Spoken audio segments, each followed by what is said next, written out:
Hello, I am Ricky Church for Flickering Myth here at TIFF, and I'm here with Nicole Bazuin and Andrea Werhun for their movie Modern Horror. So how are you doing? Oh, great. Fantastic. Happy to be here. Great. So let's talk about this. Andrea, this is based on your life and your book. So first of all, what made you want to write your book in the first place? I want to write a memoir about my sex work experiences. Well, I've wanted to be a writer for a very long time. Essentially since I was a kid. That's always been sort of my main interest in life, is being a writer. And so when I was in university studying English literature, I ended up working as an escort for 2 years. And while I was living these experiences, I was struck by the fact that these stories were ones that I wasn't supposed to tell, that they were interesting, they were compelling, they were unique, but that as a writer, if I wanted to put them on the page, it was unlikely that I would be able to publish under my real name because I would have to deal with the stigma of being a sex worker. But because I wanted to be a writer, the idea of publishing under a pseudonym was something that hurt my soul. Mm-hmm. And so I had written some stories, I sat on them, did not publish them or do anything with them, until a few years later when I had quit sex work. I had graduated university and was working and living on an organic farm. And Nicole had come to visit, and I was regaling her with these stories, and she said, we have to make something together. And because of our shared talents, we are both sort of multi-hyphenate artists. I'm a writer-performer, Nicole's a photographer-director, and a visual artist. Our initial collaboration took on many different forms, but eventually we settled on this memoir art book, which was a combination of my stories and her photography. Cool. And what was it about Andrea's story exactly that made you say that to her, that we have to make something? What drew you to it? I think Andrea and I already wanted to collaborate on something. It felt like when we became friends, there was an intermingling of a creative crush we had on each other with our friendship. So, especially having certain complementary skills, it felt like we could perhaps create these multimedia endeavors together. And so once I was reading Andrea's early stories, I felt like this is fascinating, and I couldn't think of anything quite like it. When we were bouncing around the ideas of what we wanted to make, it felt fresh, it felt like I hadn't seen anything like that in the world before, and so that was something that drove my interest. And I think too, we just also had a shared sense of humor, a shared sense of what might be interesting to do visually that would be enticing as a bit of a Trojan horse or Trojan whore to draw eyes towards this, well-packaged project, whether it's the book or the shorts and now the feature.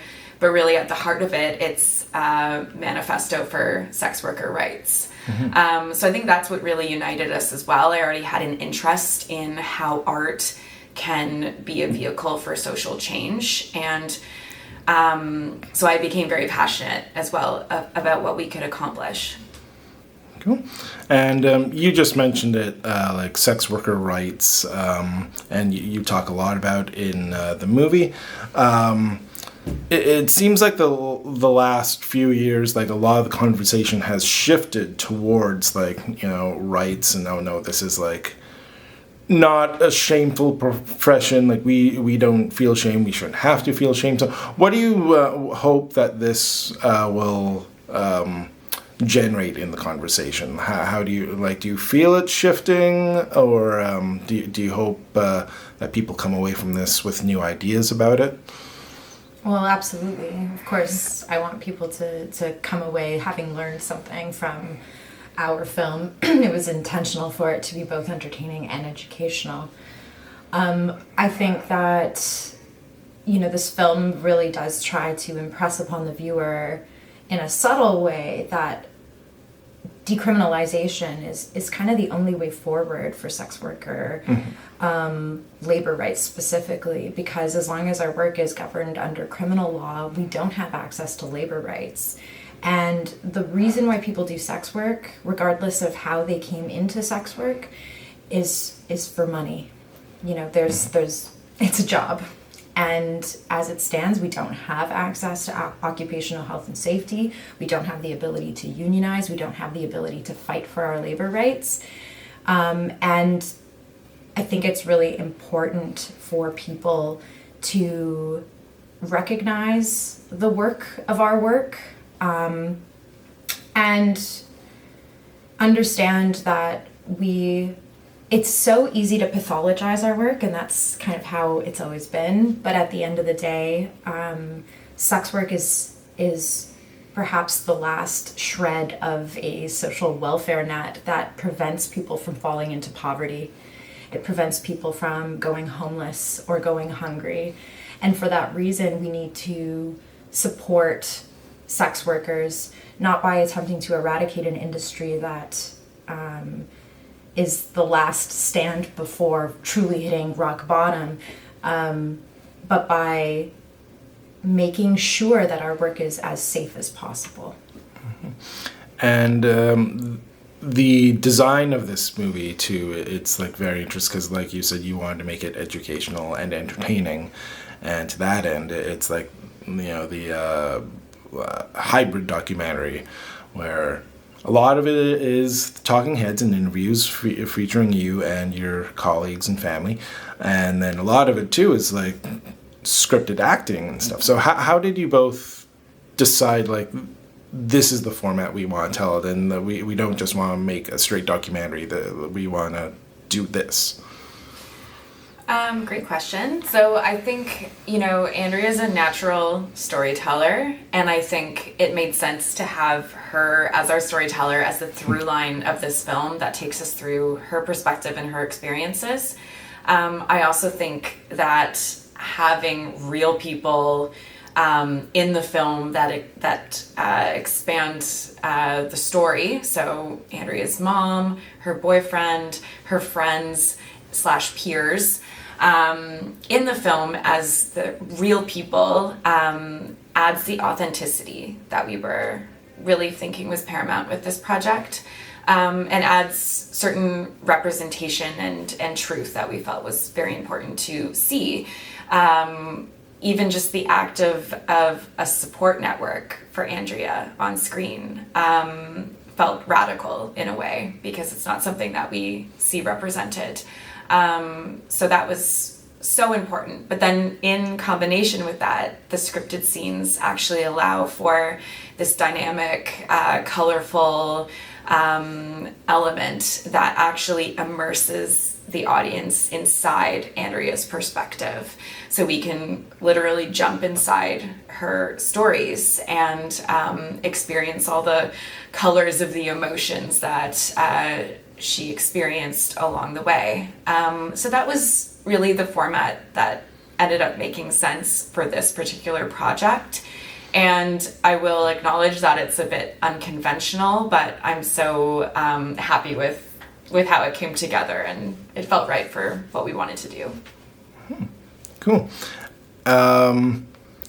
Where does, like, Andrea, because you talk a bit about this in the movie too, where does Andrea begin, and like Marianne or other kind of personas you created end? Well, I am Andrea. I am a person who, in order to work, I don a persona. I think that's not unique to sex work. I think we all don personas in order to engage in the labor required to survive capitalism. We don't, I don't know if we can say that we're fully ourselves at our workplaces. We present different sides of ourselves in order to endure the reality of having to work. And so I think the main difference as a sex worker is that I put a name to that persona based on the type of work that I'm doing. And so when I first started escorting, that persona was Marianne. And the Marianne being an extension of me as Andrea, as a persona that interfaced with clients, I'm still me, but they're not getting access to the whole of me. They're not getting, like, I'm very acutely aware, like in the film, talking about how there are certain clients who feel like they are entitled to getting closer access to me. And it feels deeply violating when they're trying to barge into my soul. And so then as a stripper, you know, I have another name. I'm Sophia, and that's also it's all me. It's just that people interface with a version of myself that keeps Andrea protected. And having pseudonyms is a really important part of being a sex worker, because the stigma of being legal name face out can be, you know, totally detrimental as far as our safety is concerned and our privacy. And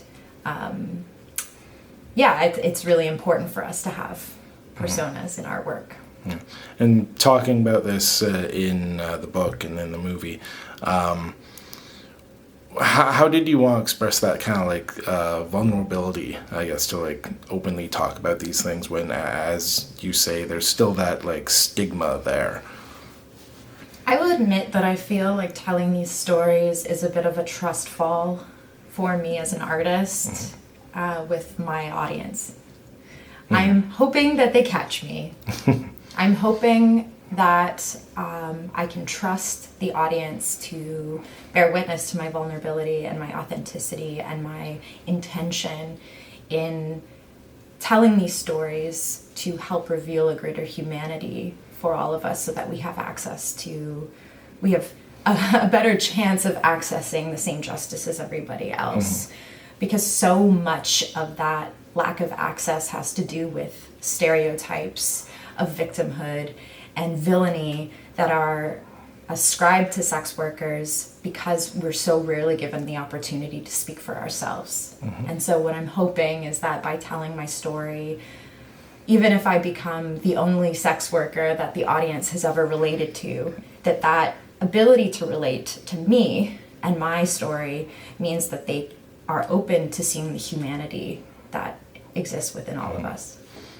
And Nicole, did you feel any, as director and writer of this, co-writer of the scripted stuff, and then editor, did you feel any amount of pressure or nervousness in adapting Andrea's story, especially knowing that you've been friends for so many years before this? I think that what gives me confidence in adapting this project is that it is in collaboration with Andrea, and the fact that she is a decision maker on this project, the fact that we are both producers, we wrote it together, and you know, she's seeing it along the way as it's coming together.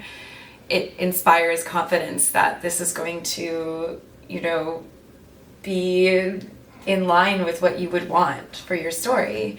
And it makes me feel confident in the work and what we're putting forth.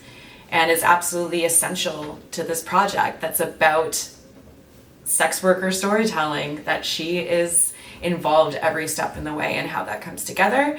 And again, you know, this is built on years of us collaborating and putting our skill sets together to achieve our creative dreams. So it was just really exciting and very legitimizing for us to take that mode and now do it on a larger scale than ever before with a feature film. And with this being based in Toronto,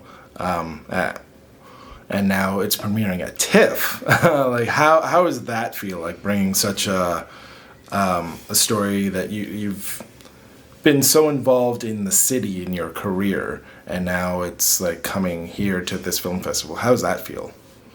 for you both. Fantastic. Amazing. I mean, yeah, there's nothing like a hometown premiere. And to be able to have so many like friends and family in the audience who love and support our work and the mission is as such an invaluable way to launch this story into the world. It feels so incredibly supportive to be able to world premiere at TIFF 50, you know, to be part of this momentous occasion, but most importantly, you know, to be local to this this festival. It just feels it feels right. It feels perfect, and I think that it's a pretty good indication, fingers crossed, of how audiences around the world are going to receive this film. I hope that they are just as supportive as the Toronto audience has been. Nicole, how about for you? Oh, it feels fantastic. I echo what Andrea said, and you know, she and I are both Toronto gals, born and raised, so it feels fantastic to now be part of TIFF 50, and this film was made here, and it was made in a context where we were able to make this film that, you know, is quite, I think, progressive in a lot of ways. We feel really grateful we were able to achieve that here in Canada, and then to share it on our home turf is amazing. Great. Well, thank you very much for speaking with me, and congratulations here at TIFF. So that is Modern Horror with Nicole Bazuin and Andrea Werhun. Thanks, Ricky.